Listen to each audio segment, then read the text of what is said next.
ये स्टोरी है एक मोटे लड़के की जिसको के सब बुली करते हैं, मगर एक दिन वो कैसे वर्ल्ड क्लास CIA एजेंट बन जाता है। मूवी के स्टार्ट में हमें एक यंग मोटे लड़के को दिखाया जाता है जिसका नाम रूबी है। रूबी स्कूल के लॉकर रूम में शावर ले रहा था, कर तभी हमें बहुत सारे स्टूडेंट्स भी दिखाए जाते हैं जो इसे प्रैंक करने की कोशिश कर रहे हैं। स्कूल की फेयरवेल पार्टी के लिए इकट्ठे हुए हैं। तभी हम देखते हैं कि स्कूल में एक लड़के को उसकी अच्छी अचीवमेंट्स पर अवार्ड दिया जाता है। जो लड़के रॉबी को बुली करना चाहते हैं वो लड़के शो में आ जाते हैं। रॉबी को सबके सामने स्लाइड करते हुए फेंक देते हैं। ये लोग रॉबी को देखकर बहुत ज्यादा हंस रहे थे कि ये कितना मोटा है, और साथ ही साथ जैसे इसे शो में लाया गया था ये सभी लोग इसको देखकर हंस रहे थे। सभी को अपने ऊपर हंसता देखकर रॉबी बहुत ज्यादा सैड हो गया था। तभी हम देखते हैं वो लड़का जिसको रिवॉर्ड दिया जा रहा था रॉबी की हेल्प करता है और उसको पहनने के लिए अपनी जैकेट भी देता है। इस लड़के का नाम कैल्विन है। इसके बाद हमें काफी टाइम बाद का सीन दिखाया जाता है जहाँ पर कैल्विन एक बहुत बड़ी कंपनी में काम करता है। तभी वो अपने लैपटॉप में अपने फ्रेंड्स की तरफ से बहुत ज्यादा नोटिफिकेशंस देखता है जहाँ पर इसको पता चलता है कि स्कूल का गेट टुगेदर है और बहुत सारे स्टूडेंट्स इसको भी इनवाइट कर रहे हैं। यहाँ पर हमें ये भी पता चलता है कि एक और लड़के ने इसको फ्रेंड रिक्वेस्ट भेजी है। ये उस लड़के की फ्रेंड रिक्वेस्ट को एक्सेप्ट करता है। ये लड़का रॉबी ही है। ये कैल्विन से कह रहा है कि अब वो एक बिजनेस कर रहा है। यहाँ पर कैल्विन की शादी भी हो चुकी है एक लड़की से जो इनके स्कूल में पढ़ती थी। नेक्स्ट सीन में हम रॉबी और कैल्विन को बार में देखते हैं क्योंकि रॉबी ने कैल्विन को मिलने के लिए बार में बुलाया था। यहाँ पर कैल्विन जब रॉबी को बार में देखता है तो वो बहुत ज्यादा हैरान हो जाता है क्योंकि किसी जमाने में रॉबी बहुत ज्यादा मोटा हुआ करता था। सभी उसको बुली किया करते थे, मगर अब तो उसकी एक परफेक्ट बॉडी है। साथ ही रॉबी की एक लड़के से बार में फाइट भी हो जाती है। पर अब रॉबी मार्शल आर्ट का मास्टर भी था। वो इस फाइट में दूसरे आदमी को आराम से सबक सिखा देता है। इसके बाद रॉबी कैल्विन से कहता है कि आज रात वो कैल्विन के घर रहना चाहता है। कैल्विन जो कि बहुत ज्यादा काइंड है, ऑफ कोर्स वो अपने फ्रेंड को अपने घर में रहने की परमिशन दे देता है। अब रात को रॉबी जब कैल्विन के साथ होता है तो वो उसको कहता है कि वो उसके लैपटॉप पर कुछ अकाउंट्स को चेक करे। उसमें बिलियंस डॉलर्स थे जिसे देखकर कैल्विन बहुत ज्यादा हैरान हो गया था। नेक्स्ट डे कैल्विन जब ऑफिस जाने के लिए तैयार होता है तो वो ये देखकर हैरान हो जाता है कि रॉबी तो अभी तक सो रहा था। तभी डोर नॉक होता है और कुछ CIA एजेंट्स इनके दरवाजे पर थे। कैल्विन को ये समझ नहीं आ रही थी कि ये लोग यहाँ पर क्या करने आए हैं। तभी फीमेल CIA एजेंट कैल्विन को बताती है कि वो बॉब स्टोन को ढूंढ रहे हैं। बॉब स्टोन एक्चुअली में रॉबी का ही नेम है। ये लोग कैल्विन को बताते हैं कि रॉबी ने बहुत सारे अकाउंट्स की डिटेल्स को चुरा लिया है। अकाउंट्स में बिलियंस डॉलर हैं और ये अब इंफॉर्मेशन माफिया को बेचना चाहता है। और वो ये भी बताते हैं कि रॉबी पहले CIA एजेंट ही था। अब ये लोग इसके पीछे इसलिए हैं क्योंकि इसने जो अकाउंट्स हैं जिनमें बिलियंस डॉलर हैं उसकी इंफॉर्मेशन चुरा ली है। इसके बाद एजेंट्स जब रॉबी को पकड़ने के लिए घर के अंदर आते हैं तो रॉबी भाग चुका था। कैल्विन को ये लगता है कि रॉबी गलत है, इसलिए वो CIA एजेंट्स को ये कहता है कि वो रॉबी को पकड़ने में उनकी हेल्प करेगा। यहाँ पर CIA एजेंट कैल्विन को ये भी बताता है कि रॉबी ने अपनी एक फ्रेंड को भी मार दिया है जिसका नाम है फिल। नेक्स्ट सीन में हम कैल्विन को ऑफिस में देखते हैं जिसके साथ CIA एजेंट भी थे। अब कैल्विन के पास रॉबी की कॉल आती है। वो कैल्विन को कहता है कि वो उससे मिलना चाहता है डाउनस्टेयर्स। CIA एजेंट को जब ये बात पता चलती है तो वो भी जल्दी से रॉबी को पकड़ने के लिए स्टेयर्स पर चले जाते हैं, मगर ये तो रॉबी का सिर्फ एक प्लान था। अब जैसे ही CIA एजेंट रॉबी को पकड़ने के लिए जाते हैं पीछे से रॉबी कैल्विन के पास आ जाता है। अब कैल्विन को तो ये लग रहा था कि रॉबी एक अच्छा इंसान नहीं है, इसलिए वो CIA एजेंट की हेल्प करना चाहता था। वो फौरन से CIA एजेंट को इसके आने का इन्फॉर्म कर देता है। अब CIA एजेंट्स भी वहाँ पर रॉबी को पकड़ने के लिए आ जाते हैं। हम यहाँ पर CIA एजेंट और रॉबी के दरमियान शूट आउट देखते हैं। अब यहाँ पर रॉबी इनको शूट कर रहा होता है और इनसे भाग जाता है। रॉबी और कैल्विन विंडो से कूदकर वहाँ से भाग जाते हैं। अब गाड़ी में रॉबी कैल्विन को बताता है कि वो ट्रेडर नहीं है और ना ही वो अकाउंट सेल करता है, बल्कि वो तो एक क्रिमिनल को पकड़ना चाहता है जिसने इसके पार्टनर को भी मारा था और उसके पार्टनर का नाम था फिल। रॉबी कैल्विन को बताता है कि कि इस क्रिमिनल को ब्लैक बैजर कहा जाता है। इस ब्लैक बैजर के पास एक सैटेलाइट कोड है जिससे कि वो अकाउंट्स को हैक कर सकता है और वो ये सैटेलाइट कोड आगे भी किसी को बेच सकता है जिसका कि गलत इस्तेमाल किया जा सकता। रॉबी कैल्विन से ये भी कहता है कि वो उसकी हेल्प चाहता है ताकि वो इस ब्लैक बैजर को पकड़ सके। इसके बाद ये एक जगह पर पहुंचते हैं जहाँ पर ये ब्लैक बैजर को ट्रैक करने की कोशिश कर रहे होते हैं। तभी वहाँ पर एक बाइक वाला आकर इन पर अटैक कर देता है। रॉबी तो इसके अटैक से बेहोश हो जाता है जबकि कैल्विन एक बाइक पर बैठकर यहाँ से भाग जाता है। कैल्विन को रास्ते में दोबारा से CIA एजेंट्स मिलते हैं। यहाँ पर फीमेल CIA एजेंट कैल्विन से कहती है, वो बताती है कि असल में रॉबी ही ब्लैक बैजर है और उसको कभी भी अपनी वाइफ के बारे में मत बताना अगर तुम अपनी वाइफ की सेफ्टी चाहते हो। इसके बाद CIA एजेंट रास्ते में कैल्विन को एक ट्रैकिंग डिवाइस भी देती है। उससे कहती है कि वो लोग इससे उसकी लोकेशन का पता चला लेंगे जैसे ही वो इस लोकेटिंग डिवाइस के बटन को प्रेस करेगा। इसके बाद कैल्विन अपनी वाइफ के पास जाता है जो कि मैरिज काउंसलिंग ले रही होती है और ये देखकर तो कैल्विन हैरान ही हो जाता है। वहाँ पर जो कंसल्टेंट था वो रॉबी ही था। अब कैल्विन रॉबी की हेल्प करने के लिए तैयार हो जाता है और वो लोग जाकर एक आदमी से मिलते हैं जो कि इंटरनेशनल फाइनेंशियल कंपनी में काम करता है और उन डील्स को ट्रैक करता है जो डील्स ब्लैक बैजर के साथ लोगों की हो रही हैं सैटेलाइट कोड को बेचने के लिए। साथ ही में ये आदमी जो इंटरनेशनल फाइनेंशियल कंपनी में काम करता है ये रॉबी के बारे में भी बताता है कि वो कितना मोटा था। उसको नहीं पता रॉबी को अब बॉब कहा जाता है और वो एक फिट आदमी बन गया है। वहाँ पर हम वही फीमेल CIA एजेंट को भी देखते हैं जो कैल्विन से कहती है अगर कैल्विन रॉबी को पकड़ने में उनकी हेल्प नहीं करेगा तो वो उसकी वाइफ को अरेस्ट कर लेंगे। यहाँ पर कैल्विन को वो एजेंट्स कह रहे थे कि वो अपनी डिवाइस का बटन दबाए और उन्हें अपनी लोकेशन के बारे में बताए कि वो लोग आकर रॉबी को अरेस्ट कर लें। अब क्योंकि ये मजबूर था अपनी वाइफ के लिए ये उन लोगों को अपनी लोकेशन बता देता है। वो लोग आकर रॉबी को अरेस्ट कर लेते हैं। इसके बाद ये CIA एजेंट रॉबी को पकड़ लेते हैं और फिल्स की डेथ के बारे में भी पूछते हैं और ये इसको कहते हैं कि यही ब्लैक बैजर है। यहाँ पर फीमेल CIA एजेंट रॉबी को टॉर्चर भी करती है ताकि सारा सच रॉबी उनको बता दे मगर रॉबी इनको कुछ नहीं बताता। वहाँ पर कैल्विन जो बहुत ज्यादा शर्मिंदा था क्योंकि उसकी वजह से रॉबी को पकड़ लिया गया था वो आकर रॉबी की हेल्प करता है CIA एजेंट से भागने में। ये लोग यहाँ पर कुछ CIA एजेंट्स को पकड़ते हैं और यहाँ से भाग जाते हैं। इसके बाद कैल्विन वर्किंग करता है और उसे पता चलता है कि ब्लैक बैजर कहाँ पर डील करेगा और इन लोगों को उस डील की लोकेशन का भी पता चल जाता है। इसके बाद कैल्विन रॉबी की हेल्प करता है एक प्लेन को चोरी करने में। ये लोग उस प्लेन में बैठकर उस जगह पर फ्लाइट लेते हैं जहाँ पर डील होने वाली है। ये लोग एक बिल्डिंग के पास पहुँचते हैं। यहाँ पर रॉबी कैल्विन से कहता है कि मैं बिल्डिंग के अंदर जा रहा हूँ, जब तक मैं बाहर ना आऊँ तुमने यहाँ से नहीं हिलना। रॉबी तो अंदर चला जाता है और CIA एजेंट भी वहाँ पर आ जाते हैं जिन्हें इनकी लोकेशन का पता चल गया था। ये लोग बिल्डिंग के अंदर चले जाते हैं। दूसरी तरफ कैल्विन जो ये CIA एजेंट को देख रहा था वो ये सोचता है कि ये फीमेल CIA एजेंट ही ब्लैक बैजर है जो कि यहाँ पर डील करने के लिए आई है। इसलिए वो दौड़ कर जाता है रॉबी को ये सब कुछ बताने के लिए। वहाँ पर जाकर वो रॉबी को देखता है कि रॉबी तो अंदर बायर के साथ बैठा मीटिंग कर रहा था। यहाँ पर रॉबी उस बायर से ये भी कह रहा था कि यही ब्लैक बैजर है। अब जब रॉबी जैसे ही कैल्विन को आता हुआ अंदर देखता है तो ये कैल्विन पर शूट कर देता है मगर शूट वहाँ पर करता है जहाँ पर कैल्विन को ज्यादा नुकसान ना हो। अब वहाँ पर रॉबी जब ये डीलिंग कर रहा था वहाँ पर एक और आदमी आ जाता है। ये आदमी असल में फिल है। ये रॉबी का दोस्त है और ये मरा नहीं था। ये वहाँ पर आकर सबको कहता है कि ब्लैक बैजर तो ये है। कैल्विन वहाँ पर बच गया था लेकिन अभी उसको समझ नहीं आ रही थी कि ब्लैक बैजर कौन है, फिल या फिर रॉबी। सिचुएशन और ज्यादा खराब हो जाती है जब वहाँ पर CIA एजेंट और आर्मी फोर्सेस भी आ जाती हैं। अब कैल्विन वहाँ पर किसी तरह से रॉबी और फिल की सैटेलाइट कोड को उठाने की कोशिश करता है और वो कामयाब भी हो जाता है मगर इसके साथ साथ वो सबकी नजरों में भी आ गया था। कैल्विन वहाँ से भागने की कोशिश करता है मगर तभी वहाँ पर एक आदमी जो सैटेलाइट कोड लेने की कोशिश करता है तो वो उसका पीछा करता है। जैसे ही ये बॉस कैल्विन को हिट करने वाला होता है कार से तभी रॉबी आकर वहाँ पर कैल्विन को बचा लेता है। कैल्विन को बचा कर रॉबी उस बॉस को मार देता है। अब कैल्विन बहुत ज्यादा परेशान था और वो ब्रिज पर आ जाता है। उसको कुछ भी समझ नहीं आ रही थी कि ब्लैक बैजर कौन है। तभी वहाँ पर फिल और रॉबी उसके पास आ जाते हैं और उसको घेरे में ले लेते हैं। फिल आकर वहाँ पर केल्विन से कहता है कि रॉबी ही ब्लैक बैचर है, इसीलिए तुम ये कोड मुझे दे दो।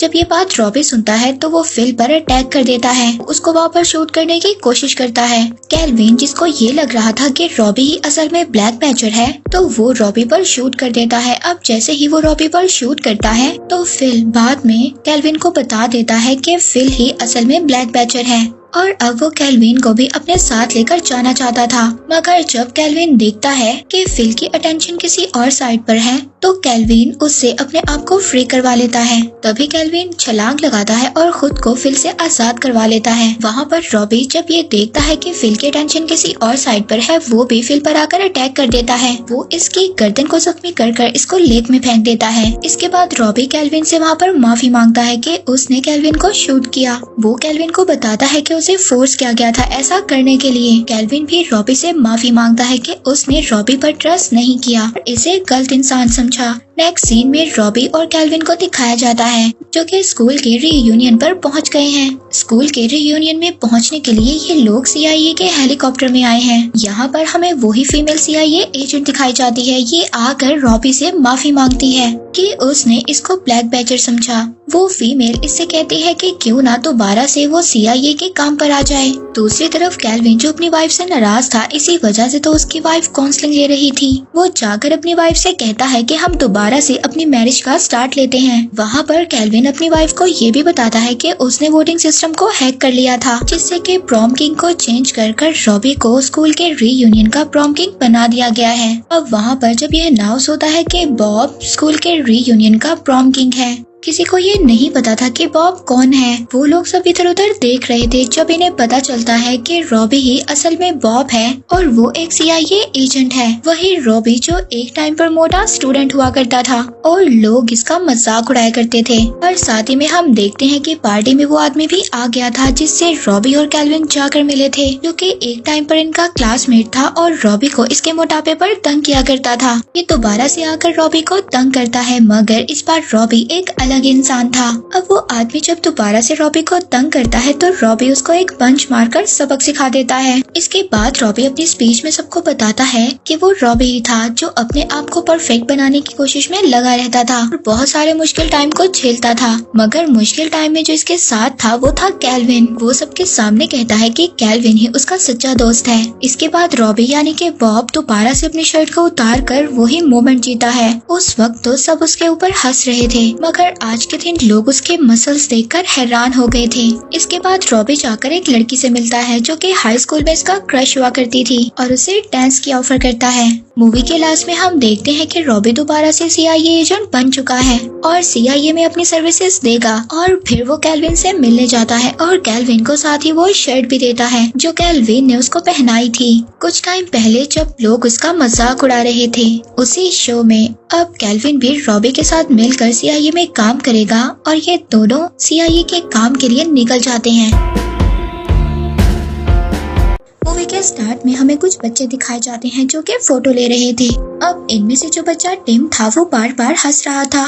फोटोग्राफर उसको मना करता है कि बार बार मत हंसो। तभी इनके पास एक सर आकर खड़े हो जाते हैं जिनकी मूंछें बार बार हिल रही थी और ये बात टिम को और भी ज्यादा हंसा रही थी। वो और ज्यादा हंसने लगता है और टिम को देखकर बाकी बच्चे भी जोर जोर से हंसने लगते हैं। तभी हम देखते हैं कि इनकी फोटो जो खींची जाती है सभी उसमें हंस रहे हैं। टिम जब छोटा सा था तो उसने अपनी मदर को खो दिया था, लेकिन अब वो अपने फादर के साथ रहता था और ये दोनों मिलकर एंजॉय करते हैं। टिम के फेस पर हमेशा स्माइल रहती है, इसके बावजूद कि उसकी लाइफ इतनी आसान नहीं है। वहाँ पर इसके एक फ्रेंड भी है जो कि बेकरी ऑनर की बेटी है, वो इसकी बेस्ट फ्रेंड है और ये दोनों मिलकर कॉमेडी मूवीज रोज ही देखते हैं। इस बच्ची को लिव इम्पेयरमेंट है, इसके बावजूद उसकी लाइफ इतनी ज्यादा मुश्किल है। वो टिम की वजह से हर वक्त स्माइल करती रहती है। टिम के फादर ज्यादा अमीर तो नहीं है, मगर इसके बावजूद वो टिम की हर ख्वाहिश को पूरा करते हैं और ये दोनों साथ जाकर हॉर्स रेस के इवेंट को भी एंजॉय करते हैं और तरह तरह के हॉर्स के ऊपर बेट लगाते हैं।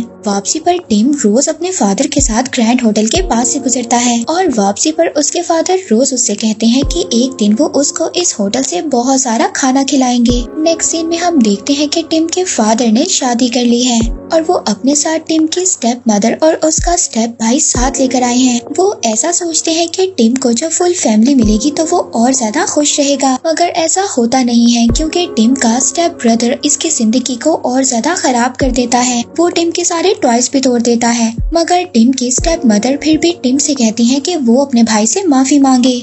नेक्स्ट डे टिम की फ्रेंड जब उसका फेस देखती है जो कि इंजर्ड था तो वो उससे पूछती है, तो टिम उसको बात नहीं बताता। वो उसको कहता है कि कबर्ड से उसका सर लगा जिसकी वजह से वो इंजर्ड हो गया। और ये रोज की तरह दोनों जाकर कॉमेडी मूवी देखते हैं। जब कॉमेडी मूवी में हंसने वाले सीन आते हैं तो टिम तो बहुत जोर का हंसता है और उसको देखकर सभी लोग हंसने लगते हैं। नेक्स्ट डे टिम अपने फादर के साथ हॉर्स रेस देखने जाता है। ये दोनों जीत जाते हैं। ये दोनों बहुत ज्यादा खुश होते हैं और इन्हें इनकी विनिंग अमाउंट भी मिलती है। तभी टिमी के फादर एक आदमी से टकराते हैं जिसने के सन ग्लासेस पहनी हुई हैं। तभी टिम के फादर उस आदमी से कहते हैं कि ध्यान से चलो, मगर वो ये नहीं जानता था कि ये मुलाकात उसके फादर के साथ आखिरी मुलाकात है।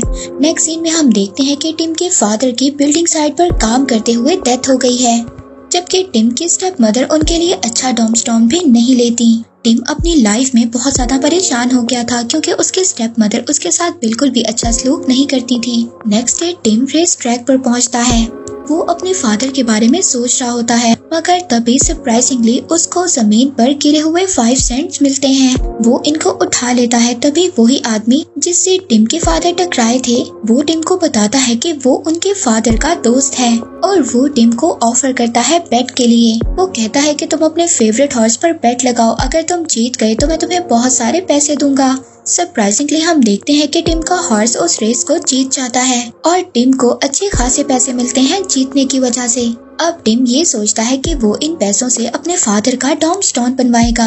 तभी हम टिम को रोता हुआ भी देखते हैं क्योंकि वो अपने फादर को याद कर रहा था। तभी 2 स्ट्रेंज से लोग टिम के पास आकर बैठ जाते हैं। वो इसको कुछ अजीब सा मैजिक दिखाते हैं और वो टिम के पैसे हड़प लेते हैं। टिम को ये नहीं पता था कि उसके पास जो पैसे हैं उन आदमियों ने टिम के पैसों को कागजों में बदल दिया था और जो टिम के पास अब पैसे हैं वो पैसे नहीं बल्कि सिर्फ एक पेज है। अब टिम के बाद वही ग्लासेस वाला आदमी आता है। वो टिम की पॉकेट से वही पेज निकालता है। टिम बहुत ज्यादा परेशान हो गया था। अब वो आदमी टिम को 5 रुपए उधार देता है और कहता है कि कल दोबारा रेस ट्रैक के लिए आना। जब अगले दिन टिम जा रहा होता है तो उसकी मदर उससे रिक्वेस्ट करती हैं कि वो आते हुए उनके लिए केक लेकर आए। अब जब टिम बेकरी पर जाता है तो बेकरी की ऑनर टिम से कहती है कि पहले वाले पैसे पहले चुकाओ। अब मजाक में टिम बेकरी के ऑनर से कह देता है कि मैं आपके पैसे आपको वापस दे दूंगा सेनेटर के घर डाका डालकर। अब ये तो मजाक कर रहा था, मगर होता कुछ ऐसे है। टिम जब रेस ट्रैक पर पहुंचता है तो वहाँ पर जाकर वो उसी स्ट्रेंज आदमी का वेट कर रहा होता है जिसने इसको पैसे उधार दिए थे और वो वेट करता हुआ वहाँ पर सो जाता है। मगर तभी वही अजीब से आदमी उसके पास आकर बैठ जाते हैं और उसके 5 सेंट भी चुरा लेते हैं। इसके बाद वही स्ट्रेंज आदमी उसके पास आता है और उससे पूछता है कि तुम्हारे पैसे कहाँ गए। अब टिम के पास समझ गया था कि उसके पैसे फिर से किसी ने चुरा लिए हैं। मगर ये सब सुनकर वो स्ट्रेंज आदमी टिम से कहता है कि ठीक है, अगर तुम्हारे पास पैसे नहीं है तो तुम एक कॉन्ट्रैक्ट को साइन कर लो। वो टिम से कहता है कि तुम अपनी हंसी मुझे बेच दो। टिम को ये नहीं पता था कि उसके साथ क्या हो रहा है। वो बगैर सोचे उस कॉन्ट्रैक्ट पर साइन कर देता है। उसको इस चीज की भी परवाह नहीं थी कि इसके रिजल्ट्स क्या होंगे। अब जब टिम कॉन्ट्रैक्ट साइन कर रहा होता है तो इसी दौरान उसकी हंसी गायब हो जाती है, यानी कि टिम ने अपनी स्माइल उस आदमी को बेच दी है। इस आदमी का नाम बैरन है। इसके बाद हम बैरन को उसकी वर्क प्लेस पर देखते हैं जहाँ पर वो हंसते हुए एंटर होता है। वहाँ पर सब लोग उसकी हंसी देखकर हैरान हो गए थे क्योंकि पहले तो वो हंसता नहीं था। वो अजीब से आदमी जो टिम से पैसे चुराया करते थे वो बैरन के लिए ही काम किया करते थे और अब ये आदमी उन्हें चूहों में चेंज कर देता है ताकि ये टिम पर नजर रखें। वहाँ पर टिम आज फिर से कॉमेडी मूवी देखने के लिए जाता है, मगर इस बार जो कि मूवी बहुत ज्यादा मजाहिया थी, मगर टिम को फिर भी किसी भी सीन पर हंसी नहीं आ रही थी। ये देखकर सभी हैरान थे। टिम जब थिएटर से बाहर आता है तो इसकी बेस्ट फ्रेंड इससे पूछती है कि तुम्हारे पास इतने ज्यादा पैसे कहाँ से आए। तभी वो ये कह देता है कि इसने सेनेटर के घर डाका डाला। अब ये तो वैसे ही बात कर देता है, मगर वो लड़की सच समझ लेती है। और इसके बाद वो सब कुछ जाकर अपनी मदर को बता देती है। तभी वहाँ पर एक और वुमेन ये सब कुछ सुन लेती है। अब ये लेडी हर जगह पर ये खबर फैला देती है और ये खबर बहुत ज्यादा लोगों तक पहुँच जाती है कि टिम के पास जो पैसे हैं वो उसको सेनेटर के घर डाका डालने से मिले हैं। अब हर जगह ये बात फैल जाती है कि टिम के पास जो पैसे हैं वो सेनेटर के घर चोरी करने से उसको मिले हैं। इस बात पर टिम की मदर उसको बहुत ज्यादा डांटती है कि उसने चोरी कर कर उनका नाम खराब किया है। पर तभी टिम की बेस्ट फ्रेंड की मदर उसके घर आकर उसकी मदर को बताती है कि सेनेटर के घर तो कोई भी चोरी नहीं हुई। अब टिम को भी ये बात समझ आ जाती है कि ये बात इसकी बेस्ट फ्रेंड ने ही फैलाई है। अब टिम इन सब को यहाँ पर बताता है कि इसने ये पैसे घोड़ों पर बेट लगाकर हासिल किए हैं और इसके पास रसीद भी है। अब नेक्स्ट डे टिम कुछ लड़कों के पास जाता है और वहाँ पर जाकर मार्बल पर बेट लगाने का कहता है, मगर कोई भी बेट नहीं लगाता क्योंकि वो ये सब जानते थे कि टिम जो भी बेट लगाता है वो जीत जाता है और इस तरह से उनके पैसे वो हार जाते हैं। वहाँ पर टिम की मदर भी टिम की ये एबिलिटी देखना चाहती थी कि जैसे वो कोई भी बेट लगाता है वो जीत जाता है, इसलिए वो भी रेस ट्रैक पर पहुँच गई थी। अब सरप्राइजिंगली टिम जिन हॉर्स पर बेट लगाता है वो हॉर्स जीत जाते हैं। इस बात पर टिम की मदर लालच में आ जाती हैं और वो अपने सारे पैसे दोबारा से बेट लगाने पर लगा देती हैं। मगर इस बार टिम जिस हॉर्स पर बेट लगाता है वो 4th नंबर पर आता है। टिम की मदर बहुत ज्यादा गुस्से में आ जाती हैं और टिम को बुरा भला कहने लगती हैं कि तुम्हारी वजह से मेरे सारे पैसे जाया हो गए। मगर तभी अनाउंसर ये बात डिक्लेयर करता है कि पहले 3 हॉर्स डिस्क्वालीफाइड हो गए हैं और टिम का हॉर्स वहाँ पर भी जीत जाता है। टिम की मदर बहुत ज्यादा खुश हो जाती हैं और उछलते उछलते वो सारी अमाउंट जीती हुई ले लेती हैं। वापसी पर टिम उसी होटल के पास से गुजरता है जहाँ पर इसके फादर सेहताजा खाना खिलाने के लिए उससे प्रॉमिस किया करते थे। होटल के बाहर टिम एक आदमी से मिलता है जिसका नाम है कश्मीर। ये आदमी होटल में काम करता है। ये आदमी पहले भी टिम को रेस ट्रैक पर मिला था। वो टिम की बैटिंग एबिलिटी के बारे में भी जानता था। वो टिम से पूछता है कि कैसे वो कोई भी बेट लगाता है वो जीत जाता है, मगर टिम अभी इस मूड में नहीं था कि वो उसको कुछ बताता। टिम उसको बताता है कि वो इस होटल में काम करना चाहता है, मगर वो कहता है कि तुम काम नहीं कर सकते, तुम अपनी स्टेप मदर के साथ ही रहो। अब टिम कॉन्फिडेंट होकर इससे बेट लगाता है, कहता है देखना ये लोग मुझे होटल में रख लेंगे। तभी होटल के मैनेजर कश्मीर के पास आती है। वो उससे कहती है कि हमें एक लड़का चाहिए होटल में काम करने के लिए, और जल्दी से कश्मीर टिम का नाम सजेस्ट कर देता है। नेक्स्ट डे टिम होटल पर काम करने के लिए जा रहा होता है और वो अपनी स्टेप मदर के लिए गुड बाय लेटर भी छोड़ता है। इसके बाद वो अपनी फ्रेंड से भी मिलता है जिसने टिम के लिए केक तैयार किया था, मगर वो अपनी फ्रेंड से नाराज था। वो उससे पूछता है कि उसने उसे धोखा क्यों दिया। टिम वहाँ से चला जाता है उसको ये बताते हुए कि उसने रेस ट्रैक पर हॉर्स के लिए बेट किया था और साथ ही साथ उसको नई जॉब भी मिल गई है। इसकी बेस्ट फ्रेंड वापस आ जाती है और रोने लगती है। इसे वहाँ पर बैरन नजर आता है जिसने टिम की स्माइल को चोरी कर लिया था।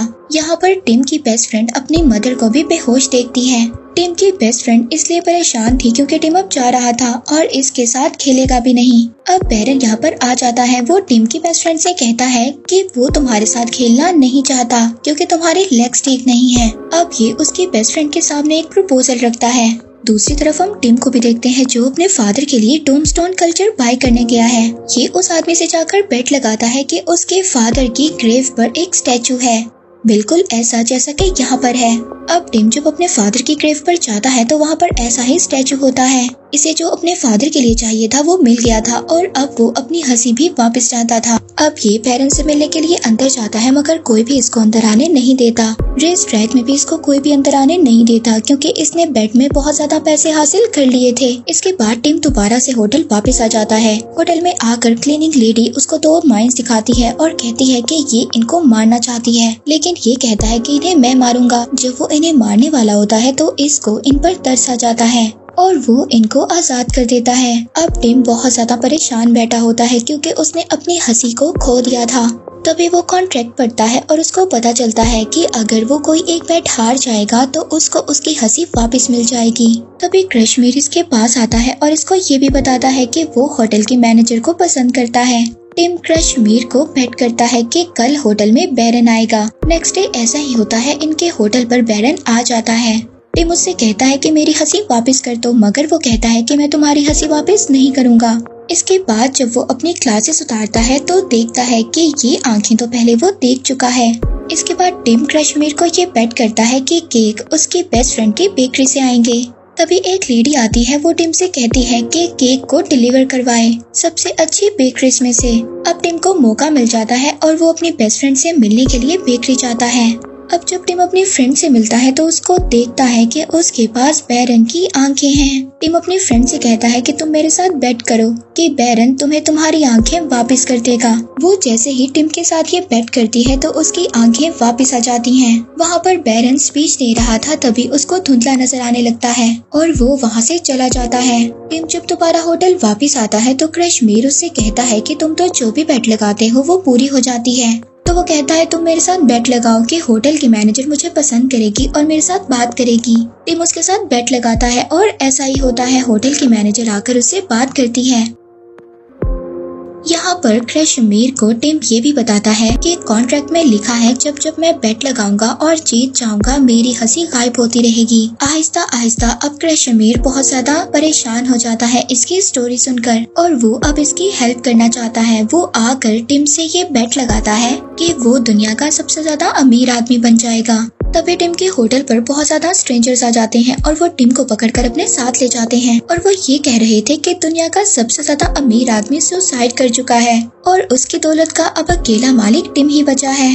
और अब टिम जब वहाँ पर पहुँचता है तो वो अमीर आदमी मरा पड़ा होता है और हमें ये भी पता चलता है कि वो आदमी जो मरा है वो बैरन का ही ट्विन भाई था। अब टिम बैरन को ये रिक्वेस्ट करता है कि मेरी हंसी मुझे वापस कर दो। बैरन टिम के रिक्वेस्ट पर उसको उसकी हंसी वापस कर देता है, सिर्फ कुछ ही वक्त के लिए, ताकि प्रेस उसकी फोटोग्राफ्स ले सके।